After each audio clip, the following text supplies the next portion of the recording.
से शादी ब्याह हो रही हैं, पार्टीज हो रही हैं, रेस्टोरेंट लीजिए।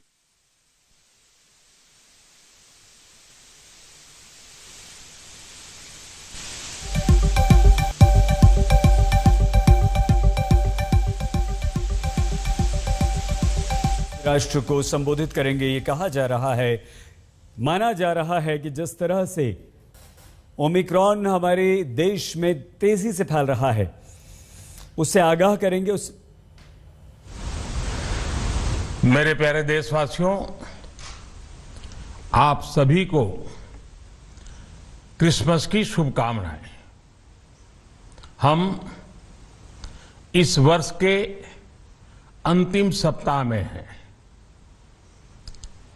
2022 बस आने ही वाला है।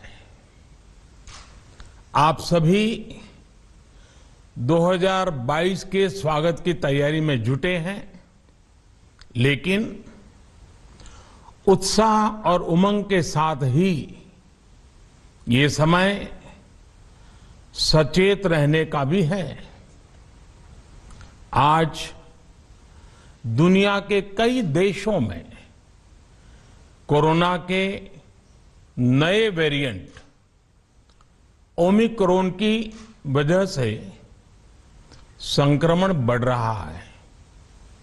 भारत में भी कई लोगों के ओमिक्रॉन से संक्रमित होने का पता चला है। मैं आप सभी से आग्रह करूंगा कि पैनिक न करें। हां, सावधान रहें, सतर्क रहें, मास्क उसका भरपूर उपयोग करें और हाथों को थोड़ी थोड़ी देर पर धुलना, इन बातों को हमें भूलना नहीं है। आज जब वायरस म्यूटेट हो रहा है, तो हमारी चुनौतियों का सामना करने की ताकत और आत्मविश्वास भी मल्टीप्लाई हो रहा है। हमारी इनोवेटिव स्पिरिट भी बढ़ रही है। आज देश के पास 18 लाख आइसोलेशन बेड्स हैं, 5 लाख ऑक्सीजन सपोर्टेड बेड्स हैं, 1,40,000 आईसीयू बेड्स हैं। आईसीयू और नॉन आईसीयू बेड्स को मिला दें तो 90,000 बेड्स विशेष तौर पर बच्चों के लिए भी हैं। आज देश में 3,000 से ज्यादा पीएसए ऑक्सीजन प्लांट्स काम कर रहे हैं। 4 लाख ऑक्सीजन सिलेंडर्स देश भर में दिए गए हैं। राज्यों को जरूरी दवाओं की बफर डोज तैयार करने में सहायता की जा रही है। उन्हें पर्याप्त टेस्टिंग किट्स भी मुहैया कराई जा रही है। साथियों, कोरोना वैश्विक महामारी से लड़ाई का अब तक का अनुभव यही बताता है कि व्यक्तिगत स्तर पर सभी दिशा निर्देशों का पालन कोरोना से मुकाबले का बहुत बड़ा हथियार है। और दूसरा हथियार है वैक्सीनेशन। हमारे देश ने भी इस बीमारी की गंभीरता को समझते हुए बहुत पहले वैक्सीन निर्माण पर मिशन मोड में काम करना शुरू कर दिया था। वैक्सीन पर रिसर्च के साथ साथ ही approval processes, supply chain, distribution, training, IT support system, certification पर भी हमने निरंतर काम किया। इन तैयारियों का ही नतीजा था कि भारत ने इस साल 16 जनवरी से अपने नागरिकों को वैक्सीन देना शुरू कर दिया था। ये देश के सभी नागरिकों का सामूहिक प्रयास और सामूहिक इच्छा शक्ति है कि आज भारत 141 करोड़ वैक्सीन डोज के अभूतपूर्व और बहुत मुश्किल लक्ष्य को पार कर चुका है। आज भारत की वयस्क जनसंख्या में से 61% से ज्यादा जनसंख्या को वैक्सीन की दोनों डोज लग चुकी हैं। इसी तरह वयस्क जनसंख्या में से लगभग 90% लोगों को वैक्सीन की एक डोज लगाई जा चुकी है।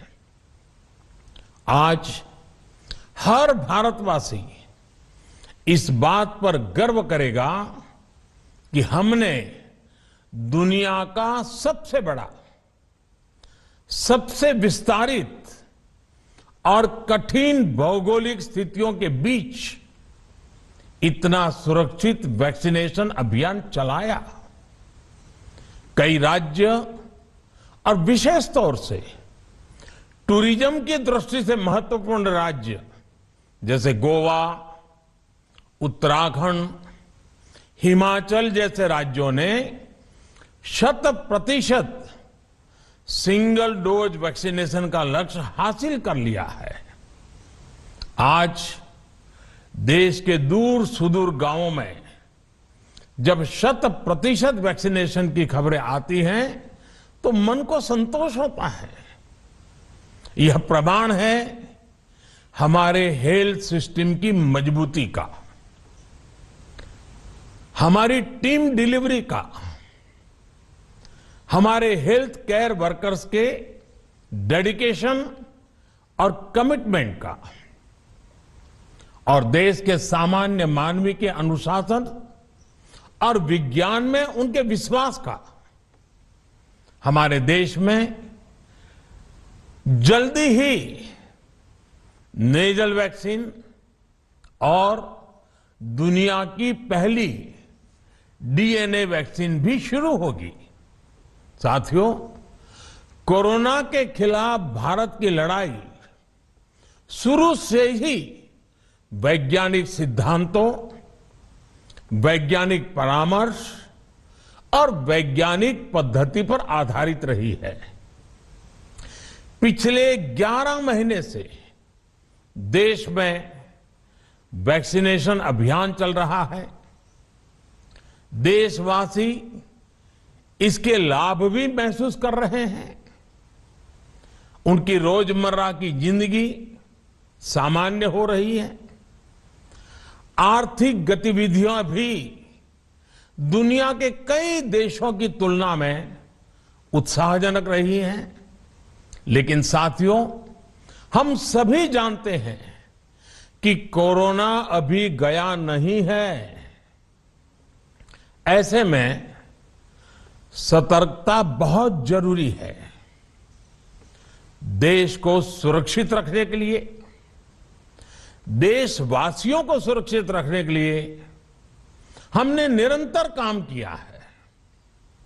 जब वैक्सीनेशन शुरू हुआ तो उसमें भी वैज्ञानिक सुझावों के आधार पर ही ये तय किया गया कि पहली डोज किसे देना शुरू किया जाए, पहली और दूसरी डोज में कितना अंतराल हो, स्वस्थ लोगों को कब वैक्सीन लगे, जिन्हें कोरोना हो चुका है उन्हें कब वैक्सीन लगे, और जो कोमॉर्बिडिटी से ग्रस्त हैं उन्हें कब वैक्सीन लगे। ऐसे निर्णय लगातार किए गए और ये परिस्थितियों को संभालने में काफी मददगार भी साबित हुए हैं। भारत ने अपनी स्थिति परिस्थिति के अनुसार भारत के वैज्ञानिकों के सुझाव पर ही अपने निर्णय लिए हैं। वर्तमान में ओमिक्रॉन की चर्चा जोरों पर चल रही है। विश्व में इसके अनुभव भी अलग अलग है, अनुमान भी अलग अलग है। भारत के वैज्ञानिक भी इस पर पूरी बारीकी से नजर रखे हुए हैं, इस पर काम कर रहे हैं। हमारे वैक्सीनेशन को आज जब 11 महीने पूरे हो चुके हैं, तो सारी चीजों का वैज्ञानिकों ने जो अध्ययन किया है और विश्व भर के अनुभवों को देखते हुए आज कुछ निर्णय लिए गए हैं। आज अटल जी का जन्मदिन भी है, क्रिसमस का त्योहार भी है, तो मुझे लगा कि इस निर्णय को आप सबके साथ साझा करना चाहिए। साथियों, 15 साल से 18 साल की आयु के बीच के जो बच्चे हैं, अब उनके लिए देश में वैक्सीनेशन प्रारंभ होगा। 2022 में 3 जनवरी को सोमवार के दिन से इसकी शुरुआत की जाएगी। ये फैसला कोरोना के खिलाफ देश की लड़ाई को तो मजबूत करेगा ही, स्कूल कॉलेजों में जा रहे हमारे बच्चों की और उनके माता पिता की चिंता भी कम करेगा। साथियों, हम सबका अनुभव है कि जो कोरोना वॉरियर्स हैं, हेल्थ केयर और फ्रंटलाइन वर्कर्स हैं, इस लड़ाई में देश को सुरक्षित रखने में उनका बहुत बड़ा योगदान है।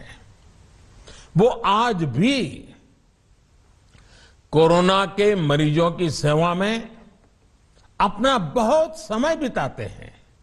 इसलिए प्रिकॉशन की दृष्टि से सरकार ने निर्णय लिया है कि हेल्थ केयर और फ्रंटलाइन वर्कर्स को वैक्सीन की प्रिकॉशन डोज भी प्रारंभ की जाए। इसकी शुरुआत 2022 में 10 जनवरी सोमवार के दिन से की जाएगी। साथियों, कोरोना वैक्सीन का अब तक का ये भी अनुभव है कि जो अधिक आयु वाले हैं और पहले से ही किसी न किसी गंभीर बीमारी से पीड़ित है, उन्हें प्रिकॉशन लेना सलाह योग्य है।